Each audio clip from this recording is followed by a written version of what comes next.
like it or not, we're all in sales now. Big portion of whatever we do, whether we're teachers or art directors or in healthcare, we're all in sales now. What are the qualities that allow us to do this well and ethically? These are the foundational qualities of being effective in persuading, influencing, convincing, moving people.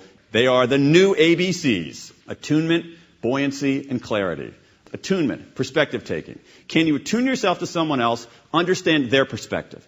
In sales, if you're trying to sell computer equipment, but if you're trying to convince an employee to do something a different way, if you're trying to convince your boss, give you a different assignment, if you're trying to convince your kids to clean up their room.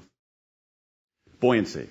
I interviewed a salesman. He had a lovely way of putting this. He said, the hardest part of being in sales is this: every day you face an ocean of rejection.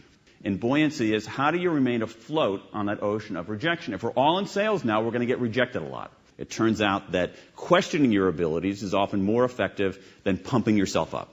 What do you do during an encounter? It actually, much to my dismay, showed that positivity actually works. Finally, what do you do after an encounter? It turns out that some fascinating research from Martin Seligman at the University of Pennsylvania showing that one of the best predictor of people's success is how they explain failure, their explanatory style.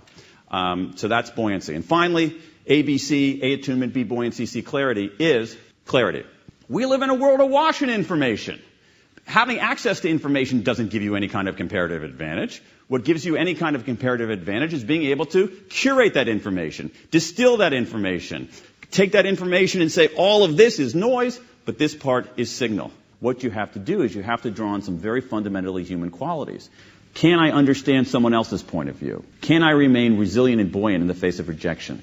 Can I help someone make their way through this murk of information and clarify it? Can I help someone identify problems they don't realize that they have? Can I look for ways that this other person and I have common ground, so if we reach that common ground, we're both going to be better off? And that I really am convinced that the way to do it more effectively is to just be a little bit more human.